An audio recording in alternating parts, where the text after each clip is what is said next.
started making games back in '98. I was just curious about computer programming and searched around on what would have been AOL's search engine at the time and found game making software made by James Page, who built this engine back in the mid-90s. It's called the OHR engine. It still has a very retro look, which is something I really love. So we've been working together on projects like this for 20 years now, which is kind of astonishing to say. I got my start doing digital art back when I was a kid. My mom was working in an office, and in there was this old PC that was running Windows 3.0 or something. And I would get on there and mess around with MS Paint for like hours and hours, and that's how I kind of got started with pixel art. Before Fighto Fantasy, I had just worked on like a ton of other little side projects for a hobby. Honestly, Kaiju is probably the first big project I really started on before I broke out and started doing this professionally. We just kind of fell into making video game music. We've just been playing for over 2 decades, so in that time, even if you don't know what you're doing, you kind of accidentally figure out what you're doing. We liked to annoy my father growing up. We made terrible demos, and whenever we went on car trips, we would force him to play them like over and over again. So until he'd finally take the tape out and put in U2 and tell us, why can't you guys write a song like this? I mean, we had like banging on trash cans, Glock playing guitar, not tuning anything, you know, just not too much different than what we do now. So Super Walrus Games comes from a character in my very first game. In Walthros, there's a character named Super Walrus Man, who was this buffoonish walrus who thought of himself as a superhero. And he actually kind of became the breakout character of the game. So he kind of became the mascot for the company from then. That was a pretty good time, and it got a decent exposure. And that was enough to tell me, okay, this is something I really want to do. So the name Soda Piggy actually goes back a few years. At this time, I was like really pushing myself to break into like either pixel art or game music. When I was working on any projects, I would just like sit there for hours and hours, but I always had a soda in my hand. I would just like chug my soda and like work and work and work and work and work, and that's how I just kept going, pushing, like moonlighting. Glock is because he's Adam Glockenberg, and then Mr. 8-Bit was a name I picked in a forum like 20 years ago, and it'd be nice to change it, but what can you do? I've always loved the old style Final Fantasy games, so a lot of games I've built have been modeled in that style. I try to release one a year, whether it's a small project or something bigger. Years and years later, I decided I wanted to do something big. And I reached out to Randy at Kaiju, and I said, look, there's never been a real Kaiju game. Would you be interested in me building one? And discussed, like, what kind of characters would you like to appear? What kind of tone would you like for the game? I'd heard of like Kaiju monsters before, but I'd never actually heard of this promotion. And after he told me, I went on YouTube and did some research and found it to be quite fascinating. So then when Paul came up and was like, hey, I'm making a new game, are you interested in making the soundtrack? And when he told me it was Kaiju Big Battel, I'd heard of it before and was super excited. I had heard about Kaiju Big Battel online and on TV, but I'd never been to a show myself. I'd still really like to go to one sometime. I was searching for monster ideas for another game, and I typed in the words noodle monster, and that took me to Kung Fu Chicken Noodle Soup's biography page. And I just kept following through it and eventually discovered, wow, this is based out of my hometown. That's really cool. I pulled most of my inspiration for the art in the game directly from Kaiju, so the pictures they have online and any YouTube videos I could find. I went through some old videos I'd seen of like wrestling matches and stuff like that as well to kind of get a grasp on the character designs and all that. I also wanted to make sure that the game was very approachable for people that didn't know what Kaiju was. So you can go into some menus in the game and read about the history of the characters if you want to dig a little deeper. I really wanted their personalities to come through whether you were a fan or not. Brian and Adam worked out of Hartford, Connecticut. Soda Piggy, when he was working on the project at first, lived in Japan. I discovered him posting on a forum of game design, and I really liked his work, and he has been a pixel artist for decades. So I reached out to him and said, I really like what you're doing. Would you like to collaborate on this? I sent him a link to kaiju.com, and he really found it funny, so he was excited to work on it. So it was a little bit tough until we got into like a nice rhythm. Now, when we finally did have times that we could sit down and work on it in tandem, things went a lot more smoothly. I was able to pass off things to him and him give me feedback, and like we were able to kind of knock things out one after the other. I collaborated a lot with Soda Piggy on how the look of the game should be. Obviously, it's great to be able to live chat with each other and collaborate that way. It's tough when there's a 12-hour time difference.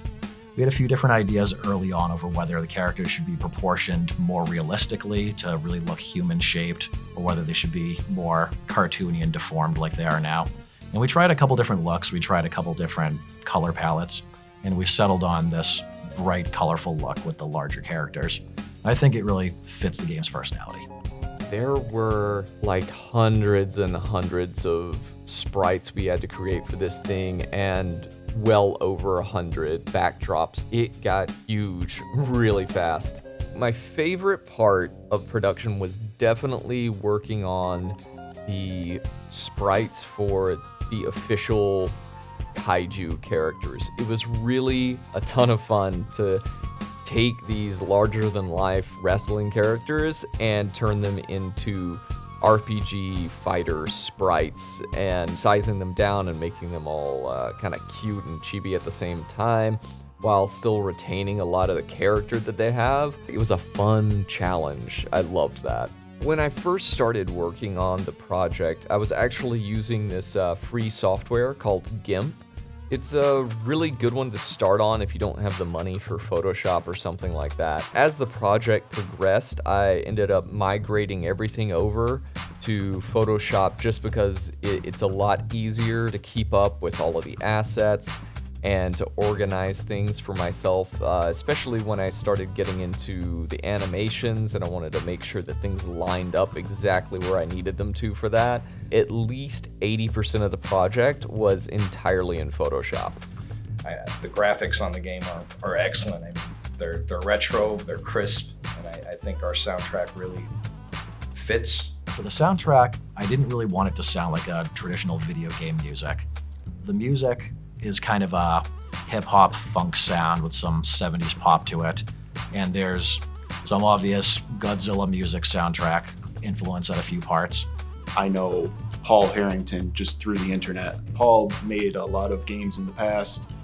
They had like this certain quirky sense of humor about them that I thought our music fit well with it.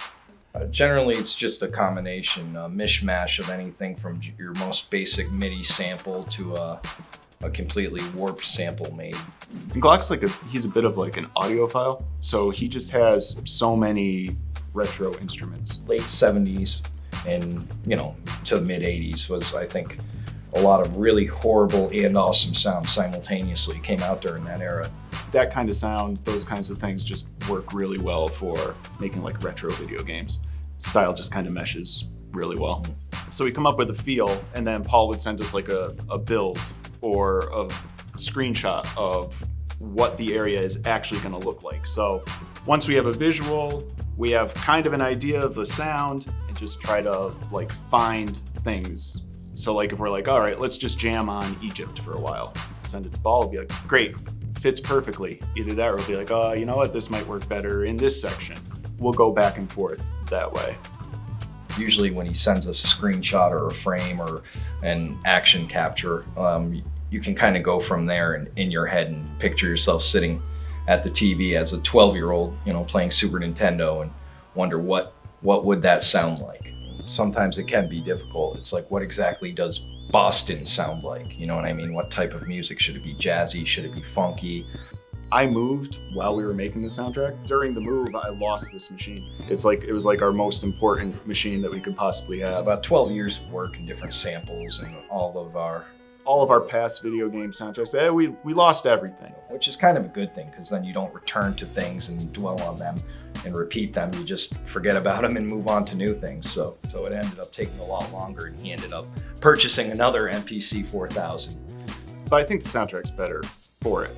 We did a lot of stuff that we never would have done or been able to do. A lot of fighting, a couple fist fights between me and him, and we finally figured out what Boston sounded like. So I know as we were going along with the game and I heard some of the tracks they were making for it, I definitely drew from some of the sounds they were coming up with and used that as inspiration to kind of create some quirky environments and assets for the game. I really wanted this to be a soundtrack people can listen to on their own and just say, this is great music. I just want to get pumped and listen to this, whether they're playing the game or not. But you can buy it on Bandcamp /Glock and Mr. 8-Bit. Helps out. I need help. Other than Final Fantasy, one of my most influential series is actually the Yakuza series, which is a very different game than this, but I love that in those games they mix very serious melodrama with complete absurd comedy.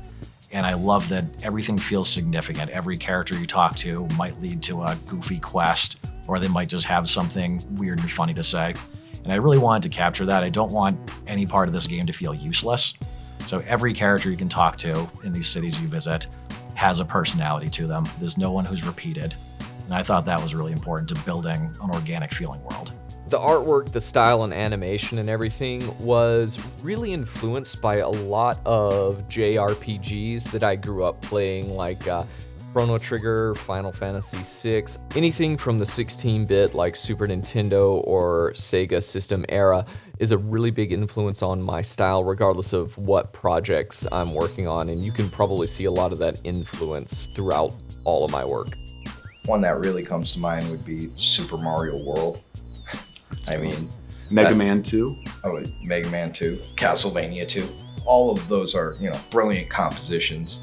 Yeah, of course, the classic 16-bit and 8-bit. I mean, after 16-bit, I got too dizzy to play the three-dimensional video games, so I've been stuck in 2D for quite some time, and I'll probably never get out of that realm.